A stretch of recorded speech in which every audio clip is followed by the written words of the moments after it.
Bienvenue dans Big Boss. C'est une rentrée en douceur et en gourmandise que nous vous proposons puisque nous vous emmenons à la découverte des crèmes glacées de Capou. Capou, le glacier bruxellois qui fête cette année ses 75 ans d'existence. Et pour nous parler de cette entreprise, nous recevons Antoine de Peyerimov qui est le copropriétaire de Capou. Bienvenue.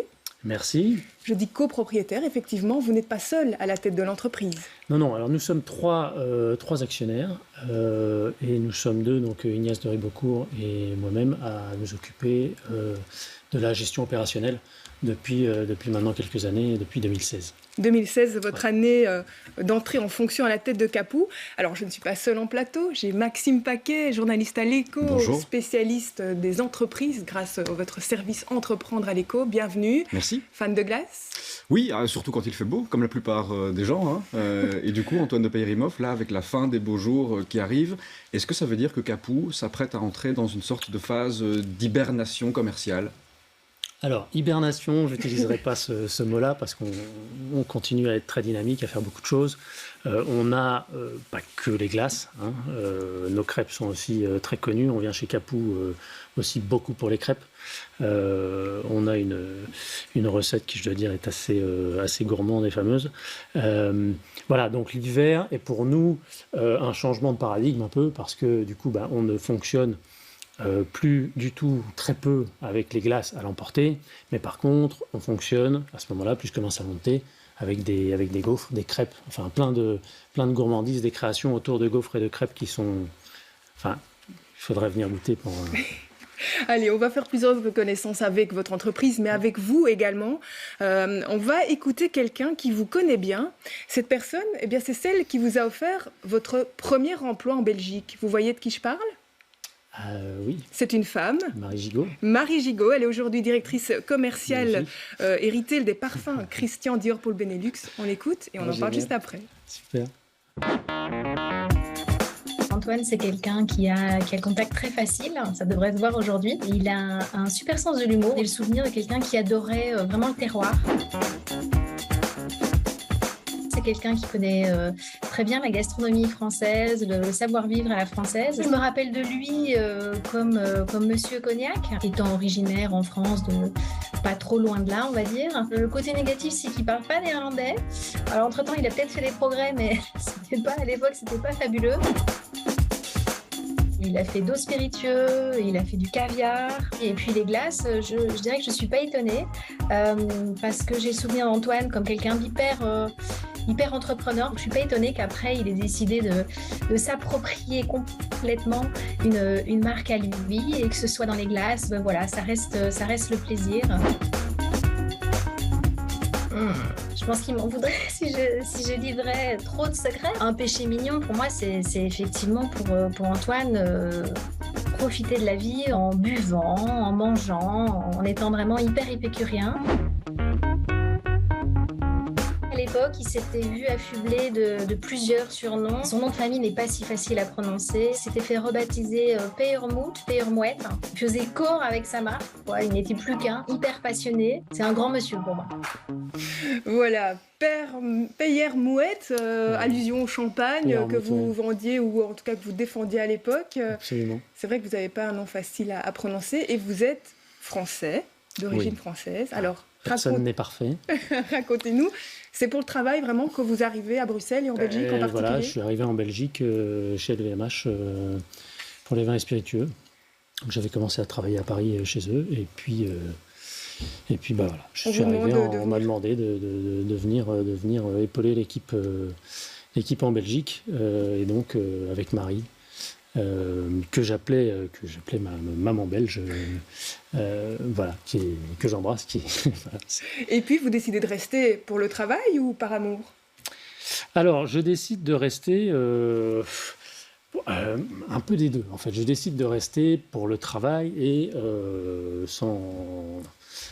par amour pour le pays.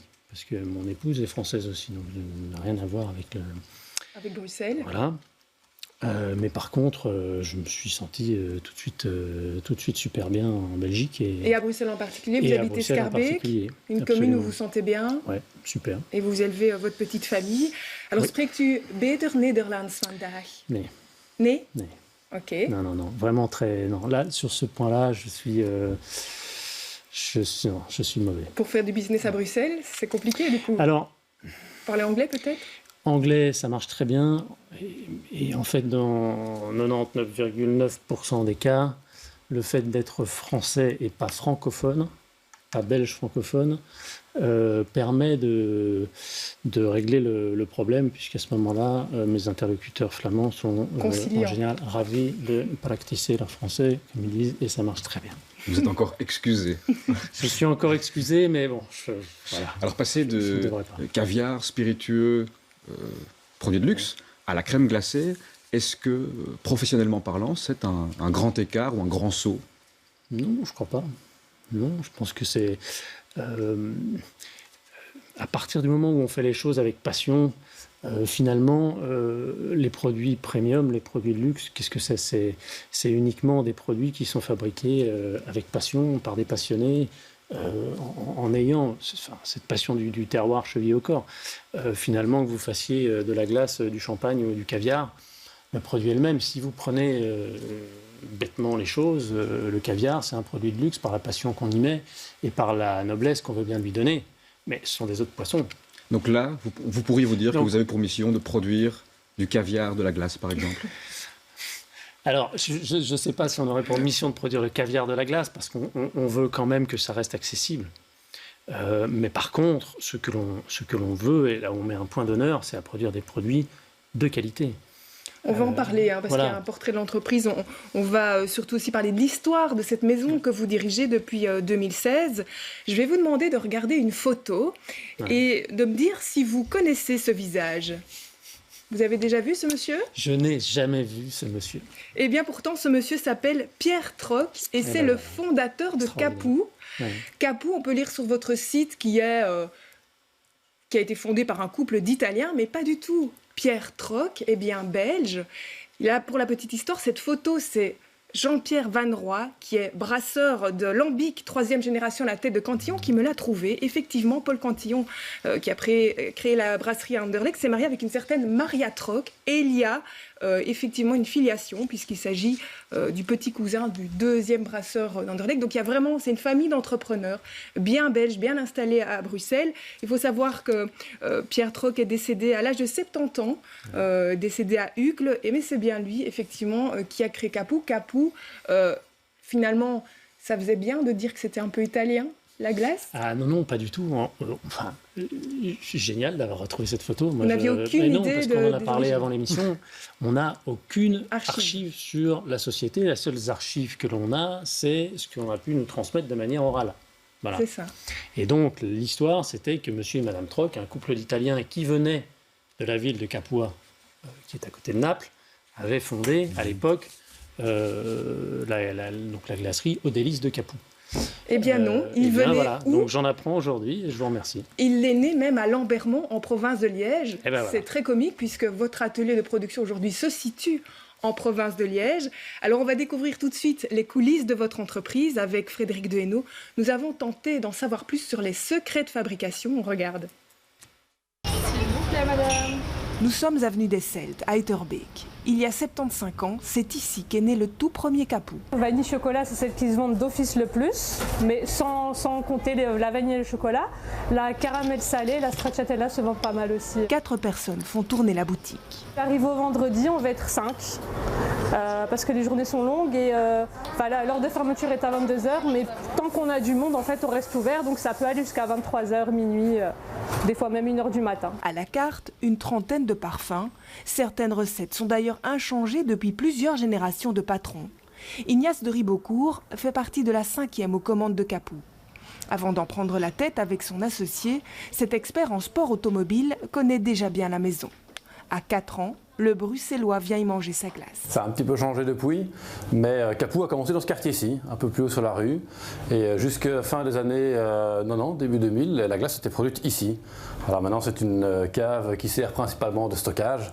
C'est un petit peu moins glamour, mais effectivement, Capou a une grande histoire ici dans cette cave. Ah, c'est sûr que les vaches de la région wallonne sont nettement plus glamour. Depuis 15 ans, C'est à une centaine de kilomètres de Bruxelles, au cœur de Paille, en province de Liège, que se trouve l'atelier de fabrication des glaces de Capoue. Ça va Mathieu? Comment ça va? Tu as déjà fait beaucoup de production aujourd'hui? Oh oui, pas mal, pas mal. Une équipe de 5 artisans glaciers produit ici chaque année quelques 200 000 litres de crème glacée. On a créé la glace kiwi, on a créé, là on vient de retravailler la recette du sorbet melon, on essaye d'évoluer. Mathieu, 15 ans de maison, est à une étape cruciale du processus de fabrication. Ici, le turbinage est traditionnel. Cette machine va mettre une dizaine de minutes à transformer 15 litres de liquide en glace. Et ce matin-là, c'est le goût phare, le premier goût qui est en cours de fabrication. On a ici nos gousses de vanille qui viennent de Madagascar.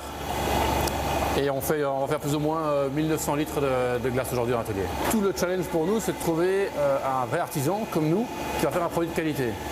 En tant qu'entreprise, on estime qu'on a une responsabilité sociétale et donc ce qu'on veut, c'est préserver la terre. Et donc il faut trouver quelqu'un qui effectivement ne va pas utiliser de pesticides, pas d'OGM, ce genre de choses-là. Et donc c'est eux qui la commercialisent de bout en bout, depuis le champ jusqu'à l'arrivée ici à l'atelier. Mais avant d'arriver au turbinage, la recette dont les ingrédients sont tenus secrets passe par la pasteurisation. Ça veut dire qu'on va préparer un mélange de base qui est une sorte de crème anglaise. Donc on va mettre des œufs, on va mettre de la crème, on va mettre du lait. Et puis ça va monter à 85 degrés pour être pasteurisé et éliminer tout ce qui est microbien. Ensuite on va passer par un homogénéisateur et un échangeur à plaques pour refroidir. Et tout ça vient dans des cuves pour la maturation. Donc c'est important qu'effectivement le mélange puisse rester là pendant plus ou moins une nuit, à 24 heures, ça dépend des parfums. Et ça va vraiment aider en fait à faire ressortir les arômes. Des arômes, mais aucun conservateur ni colorant.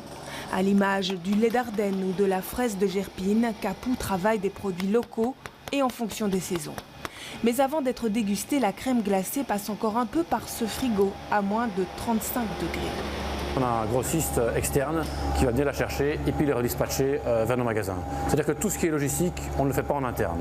Nous, on s'occupe de la production et puis de la vente dans nos magasins. Combien de magasins vont être livrés comme ça? Alors, il y a 13 boutiques Capoue aujourd'hui. 13 boutiques, dont 7 en région bruxelloise, 5 en Wallonie et une en Flandre. La mannequin, c'était pour vous. Si la moitié des glaciers sont aujourd'hui en marque propre, la tendance pourrait bientôt s'inverser. Mis à l'épreuve pendant la période Covid, Capoue a malgré tout ouvert 2 franchises à Genneval et Nivelles en pleine pandémie. On a effectivement la chance que pendant le Covid, on pouvait continuer à vendre les glaces à emporter. On a mis tous des dispositifs en place par rapport aux contraintes sanitaires, évidemment. Ce qu'on remarque quand même, c'est que certains clients ont encore un petit peu de mal à revenir dans les salons. Donc je dirais que c'est sûr que l'emporter est une locomotive qui tire Capoue vers le haut. S'il vous plaît, bon appétit. Trop chouette.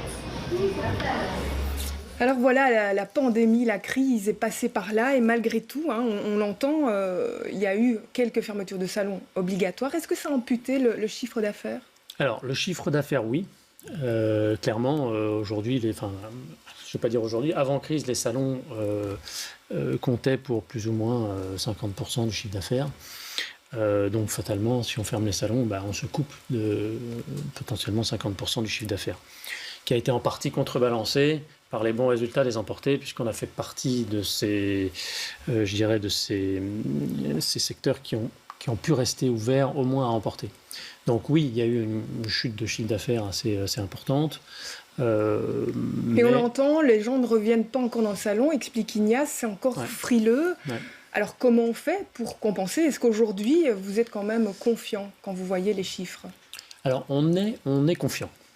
On est très confiant. On a fait une très belle saison. Alors, ça s'explique par plusieurs choses, parce que effectivement, on a eu quand même une météo assez extraordinaire cet été, mais aussi parce que on continue à faire des bons produits et ça, je pense que c'est essentiel pour continuer à se développer.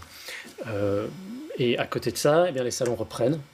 Et ce que l'on voit, c'est qu'ils reprennent avec quand même certaines réticences. Je pense qu'il y a un public... De la part des clients, vous voulez dire? Oui, il y a un public, pas tout le monde, et selon les régions, c'est très différent. Par exemple, en Wallonie, on a beaucoup moins d'impact qu'à Bruxelles. D'accord. Mais on a des salons qui ne sont pas encore à leur niveau pré-Covid, quand les emportés sont largement au-dessus. Du coup, on réfléchit en tant que patron à changer un petit peu le business model. Est-ce que du coup, on se dit, bon, ben voilà, il faut que je réfléchisse, peut-être plus d'emporter. Vous êtes dans cette stratégie-là aujourd'hui? Alors, c'est la beauté de cette période, au final, hein, qui est une période assez complexe, mais qui nous pousse à la résilience et qui nous pousse à réfléchir effectivement à notre business model et à voir comment on veut faire évoluer les choses. Aujourd'hui, par exemple, sur nos franchises, sur nos propositions de franchise, on propose systématiquement des emportés. Voilà. À nos nouveaux franchisés, on ne les dirige plus vers des salons. On les dirige vers des emportés. Pour plusieurs raisons, et notamment le fait que aujourd'hui, les emportés sont très porteurs. Voilà, ce qui ne les empêchera pas demain d'ouvrir un salon s'ils le souhaitent. On va passer la parole à Maxime Paquet pour le fameux chiffre de l'écho. On va le regarder et on poursuit cette conversation. Il va apparaître dans quelques minutes. C'est un des plus petits, je crois, qu'on a eu des saisons de Big Boss. C'est petit, hein? C'est petit. 2,50 €. Ça correspond à quoi, c'est le prix de la boule de glace qui a évolué, puisque précédemment c'était 2,20 €. Forcément, le monde a changé. Hein, les cours de l'énergie ne sont plus ce qu'ils étaient hier. Concrètement, dans votre processus de production, qu'est-ce qui justifie donc de reporter ce prix, de l'augmenter? Uniquement le prix de l'énergie? Ah non. L'énergie est une composante, mais lorsqu'on a augmenté les prix, c'était au mois de mars-avril, je pense, cette année, n'était pas une composante qui était à ce point préoccupante encore. Okay. Je pense que l'énergie, ce sera pour plus tard. Ce qui a joué énormément là, c'est les augmentations de matières premières. On s'est retrouvé avec énormément de ruptures. Donc il y a des produits, mais des produits basiques, hein, du sucre, ce genre de choses qu'on ne trouvait plus. Mais alors à cause de la crise en Ukraine ou... Oui. Enfin, okay. De toutes les ruptures de chaîne d'approvisionnement. Il peut parfois avoir bon dos, mais effectivement, oui, je pense qu'il y a une désorganisation totale de la chaîne logistique au niveau mondial et que le problème est là. On attend des congélateurs, par exemple, pendant 6 mois, 8 mois, 9 mois. Alors que c'est un congélateur, ça c'est pas compliqué. Mais simplement, ils ne prennent pas le bateau. Donc, parce que les containers, le prix des containers maritimes a explosé, parce que les bateaux font du cabotage pour charger du container alors qu'avant ils faisaient des lignes directes. Enfin bref, il y a plein de choses qui font que la logistique mondiale est impactée, et donc notamment pour les matières premières, c'est la même chose. Donc c'est un peu de tout. C'est des fruits, du sucre. Alors les fruits en plus, on accumule 2 années compliquées, parce que l'année dernière, on a été les producteurs ont été énormément grêlés en France notamment, dans le sud de la France. Donc il y a eu du gel tardif, on a eu des récoltes qui étaient très mauvaises, notamment sur la framboise. Et cette année, on enchaîne avec une sécheresse incroyable. Et donc du coup, oui, les prix des fruits explosent. Et on parle d'explosion parfois à 3 chiffres. Hein. Donc ça vient impacter grandement tout ça. Donc le lait a été multiplié par 3, le sucre idem. Quand vous avez des augmentations de 30, 40, 50, voire 200% sur certains fruits, faites le calcul, moi je les ai faits, et on a des coûts de revient au niveau des glaces qui augmentent de plus de 30%. Et alors, outre le prix de la boule, est-ce que ça ne veut pas dire que dans les années qui viennent, il va falloir pour vous changer de choix, de fruits, d'approvisionnement, peut-être revoir un peu quelles glaces sont proposées pendant quelle période, et puis à un moment donné, quand il n'y a plus de framboise, il n'y a plus de glace à la framboise, et c'est comme ça? Alors c'est ce qu'on fait déjà sur certains fruits. D'accord, donc progressivement, on s'est engagé il y a 2 ans vers le raccourcissement des circuits. Hein, comme Ignace expliquait très bien dans le reportage, ce que l'on veut, c'est avant tout rendre nos activités un peu plus respectueuses de l'environnement. Donc typiquement, les fraises, on n'en a plus. Là, on a arrêté la production. Donc une fois que le stock de fraises sera terminé, il n'y en aura plus jusqu'à printemps, l'été prochain. Voilà. Alors, ce que vous n'avez pas non plus pour l'instant, ce sont par exemple des panneaux photovoltaïques sur l'atelier. Est-ce que vous regrettez d'avoir anticipé en quelque sorte, ou investi en tout cas, dans cette forme d'énergie-là? Alors, regretter, ça ne sert pas à grand-chose. Hein, mais ça veut dire oui. Non, ça veut pas dire oui, parce que ça fait un petit moment qu'on est déjà en recherche d'un prestataire pour ça. Là, on vient de trouver une solution, parce que c'était pas évident non plus de trouver des prestataires qui peuvent intervenir, qui veulent bien intervenir quand le bâtiment fait plus de 12 mètres, quand il y a ci, quand il y a ça, voilà, c'est assez compliqué.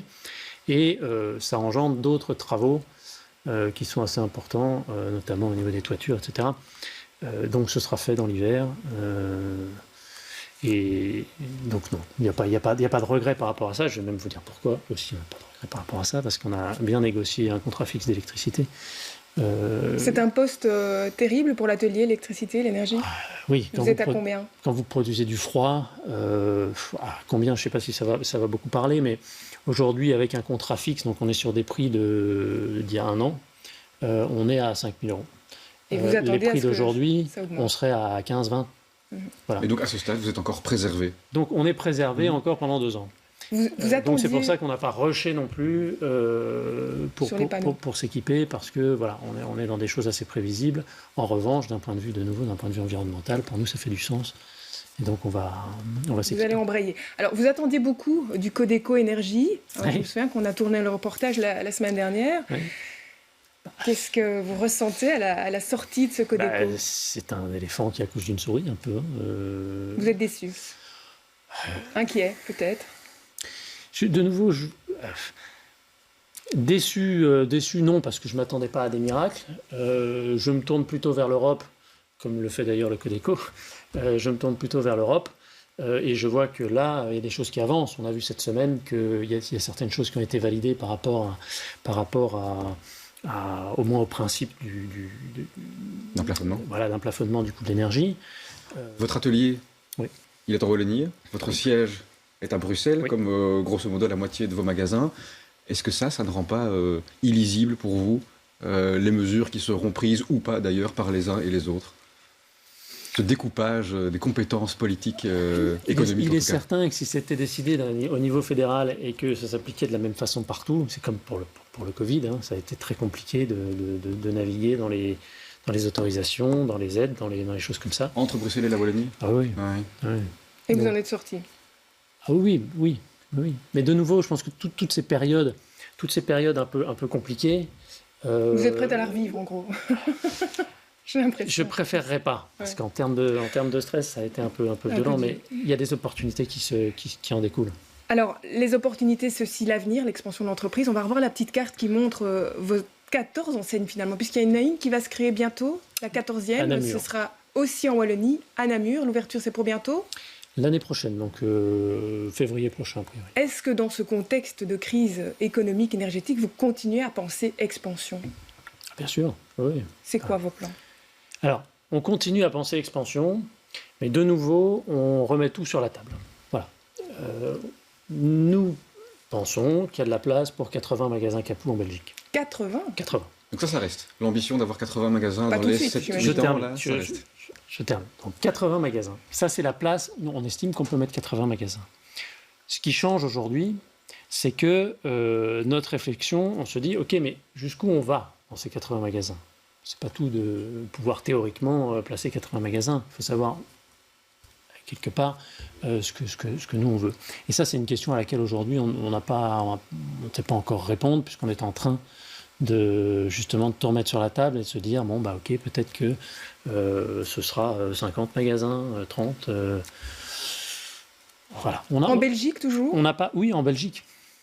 En Belgique. Et après ça, de nouveau, on n'est pas arrêté sur uniquement la Belgique. Parce que vous avez fait une tentative en France en 2020 avec le système de franchise. En, Vous êtes- en 2020, pas, non. C'était Non. plus vieux que ça. Il y a un magasin qui avait été ouvert à Arras. Voilà. Et là, bon, ça n'a pas marché. Oui, mais pour des raisons qui sont tout à fait exogènes. Mais vous avez quand même envie de tout ça. tenter au-delà de la Belgique, parce que 80 en Belgique, c'est quand même beaucoup. Oui, il y mais a la de place. nouveau, est-ce que c'est 20 en Belgique, 10 en France, 30 en... Je ne sais. Limitrophe. Voilà. Mhm.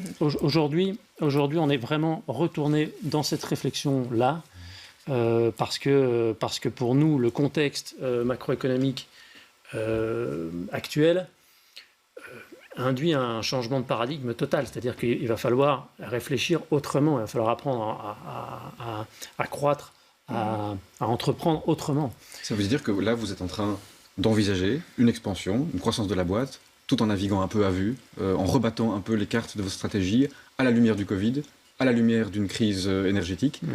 Ça doit être compliqué, ça, non? C'est passionnant. Ah non, c'est passionnant. C'est pour ça qu'on se lève le matin. Je veux dire, c'est l'essence même de notre métier, au final. Mais ça veut dire que vous n'avez pas de réponse concrète à ce stade. C'est à ce 80 stade, magasins, je n'ai pas de réponse concrète. Ouais. Et en même temps, je n'ai aucune pression. C'est-à-dire que, de nouveau, quand on ouvre une franchise, on ne va pas chercher absolument à ouvrir une franchise à tel endroit. Ce qu'on va d'abord faire, c'est trouver un franchisé, un candidat franchisé, quelqu'un qui sera passionné, quelqu'un qui aura envie de le faire avec ses tripes. Et à partir de là, à partir du moment où on croit en la personne, eh bien, on va trouver un endroit avec le franchisé qui lui conviendra, qui sera dans son univers à lui. Voilà. Et si on ne trouve personne, eh ben, on n'ouvre pas. Et c'est très simple. Et on n'a pas de pression d'un actionnariat quelconque. En tout cas, ce qui est sûr, c'est que l'appel est lancé, avis aux Exactement. jeunes entrepreneurs qui ont envie de se lancer dans la crème glacée Capou. C'est déjà l'heure, malheureusement, de clôturer cette émission. Merci à tous les deux d'avoir partagé ce moment avec nous. On Merci se beaucoup. retrouve Avec plaisir. le mois prochain avec un nouveau Big Boss. À bientôt.